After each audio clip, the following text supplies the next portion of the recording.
Hi, Nicole. Michelle here. I wanted to give you some feedback on your protest story. Um, I think it needs a little bit of tweaking before it can be published, and I'm going to kind of walk you through what I think needs to sort of be revised. Um, so, what I've um, highlighted here, it's kind of all background, which is fine. But at some point, and I would say at the end of this, you have to come up with sort of a net graph that tells the reader what the story's about. You could maybe even delete this graph here. I just don't know how important that is in the scheme of things. I think what you're trying to establish is this is what happened, and these are this is setting the stage. Um, or maybe your net graph comes after this paragraph. But you need a net graph. And I think your net graph needs to sort of say, kind of summarize what the student reaction is, because your net graph really needs to say this is a story about blank. I'm not really sure what the story is about, the way this is written. I think you need to just say, you know, maybe something like, because of that, the university has opened an investigation, but students are mixed on what they think about the climate, or something like that. And faculty are worried that that would be a net graph that would set up the rest of the story in a better way, I think. Right now, you don't even know they're going to be students interviewed till here. Um, so I think you need to, tell the reader at some point fairly quickly. This is kind of a long lead in, but fairly quickly, this story is about student reaction to this and faculty reaction, but in a nicer, better worded way. The other thing I'm unclear about, I think you need to really watch for the word claims. It's kind of loaded. Stated might be better. Um, Claims implies doubt. But the Kyle Epp quote, and I think maybe in the structure of the story, I would talk about the student reaction before maybe I'd talk about Bender. Um,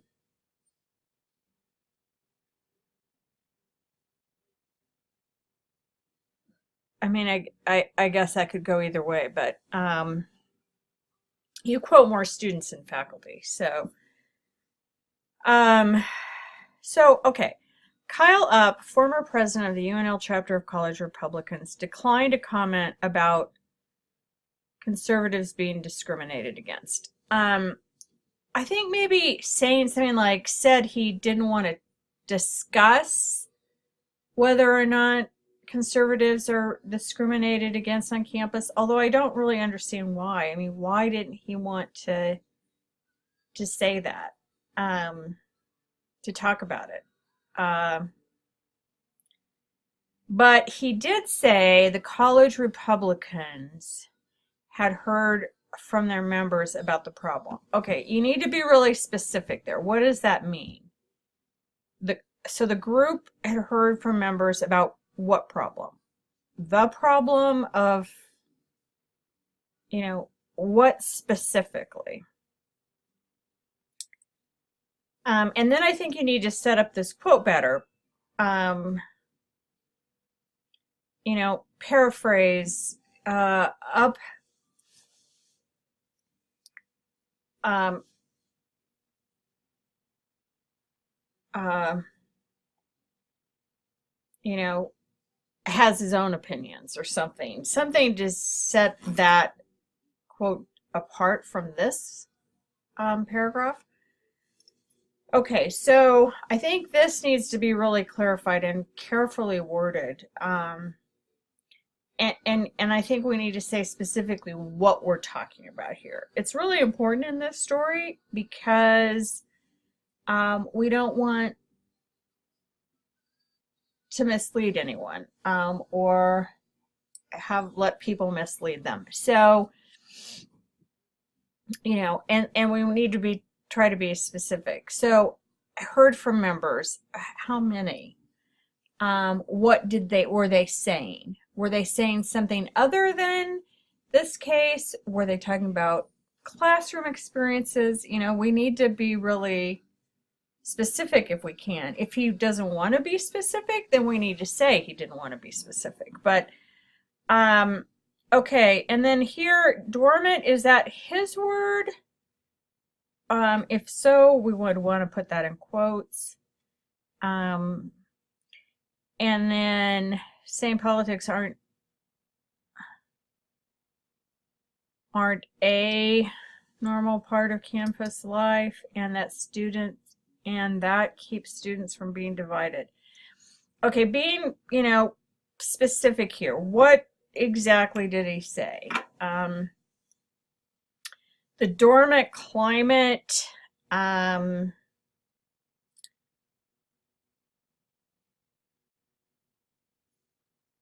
prevents, I don't know, being divided, I don't understand. I think we need to be really clear to clarify that. You can see the changes I made over here.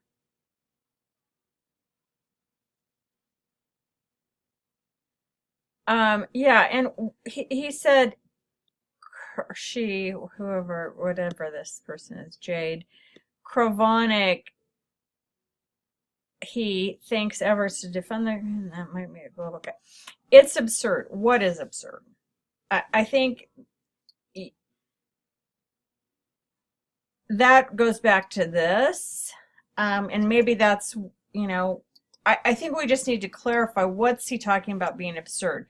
The defending of the university and the fact that it might affect Omaha and Kearney campuses? I'm confused. And so we need to set up the quote better.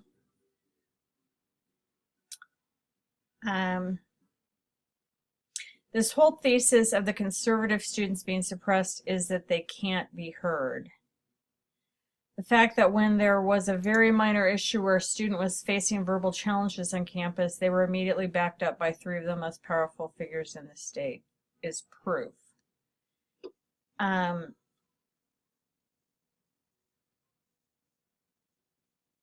I'm not quite sure. Maybe even taking some of that out of quotations and paraphrasing might be better. But the whole thesis of the conservative students being suppressed is that they can't be heard. The fact that when there was a very minor issue where a student was facing verbal challenges on campus, they were immediately backed up by 3 of the most powerful figures in the states. Yeah, is proof. That's what's, I think, throwing me off, and those are your words. So what if you did, and I don't know how the quote was, but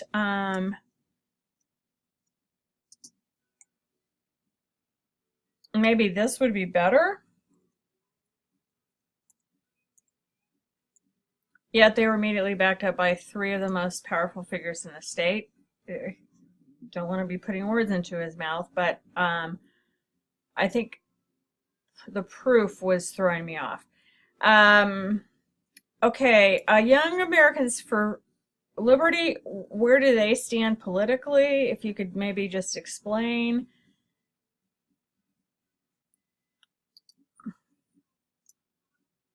I'm going to just say, although Desick said he's had friends tell him stories. Can he be specific again? Although maybe these are the examples.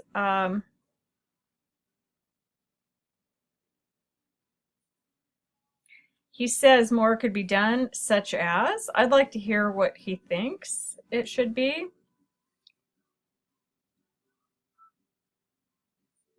I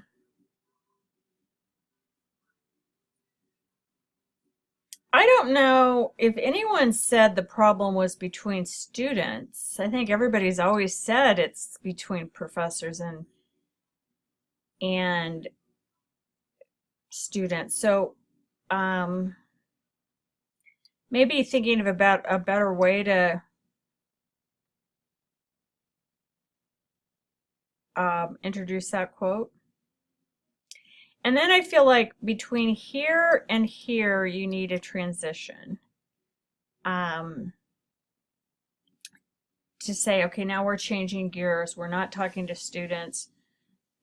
We're back to what's being going on.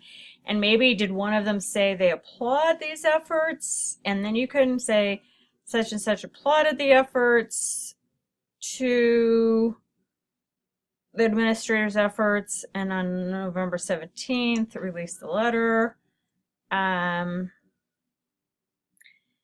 and then again, we need to be more precise, but some faculty members are suspicious. Is that really the right word you mean? And what are they suspicious about? So really be precise there. Maybe skeptical is a better word. And I think you had another quote from Bender, but apparently didn't show up here. So those are my thoughts. I'm going to go ahead and upload this so you can take a look. I'll be around all week. I'd love to see you get this published, and I'm definitely willing to take another look at it. To do that, let's talk just a little bit about the video.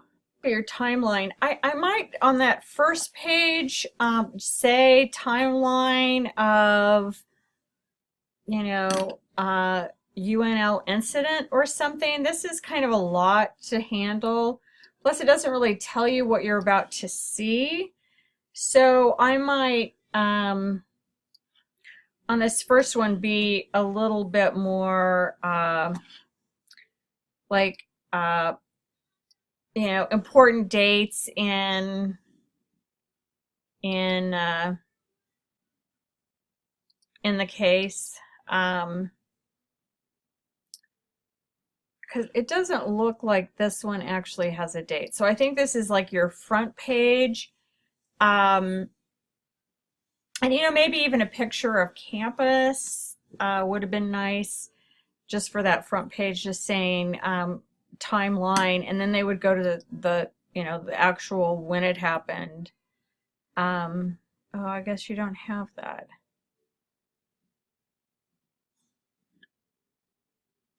Yeah, I might actually,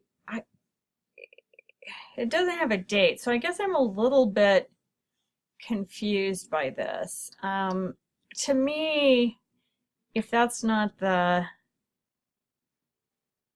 opening page,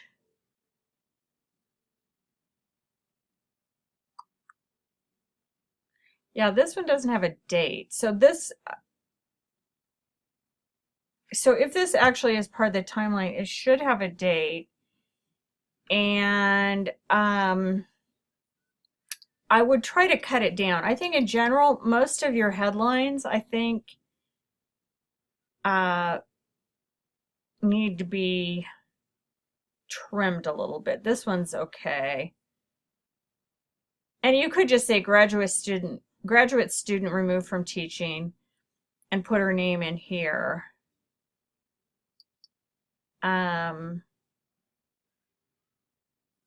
I don't think you need to say in response to.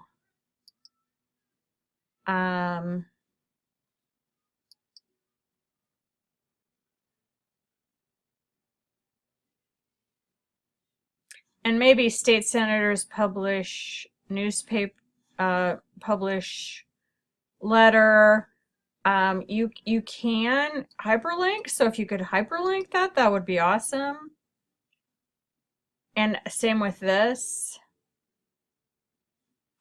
You know, Chancellor responds, and then put in his letter, Chancellor Ronnie Green. So think of these again. These are headlines, and then you can, this is like a story. So you don't need to have Ronnie Green in the headline, but you would need to have him in the story. That's how I would think of that. And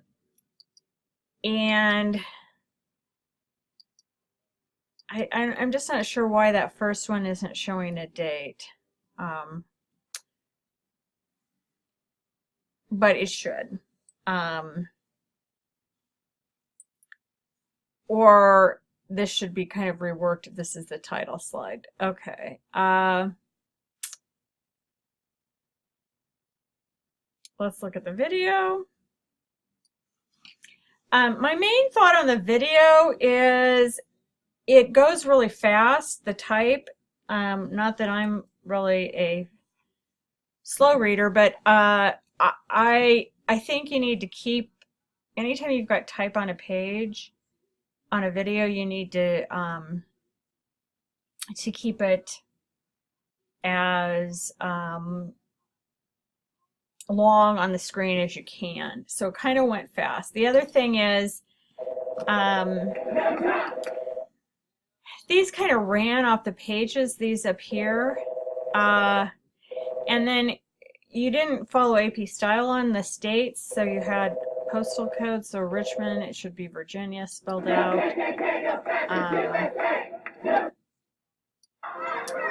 UCLA should be, Berkeley should be CALIFORNIA spelled out.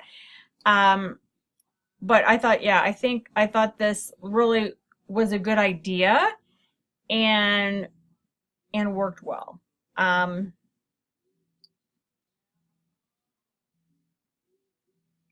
So good job on that. If you have any questions, let me know. I could definitely, if you're around, meet with you, talk to you by phone. Like I said, I really would like to see this published, but I think it needs just a little bit of tweaking.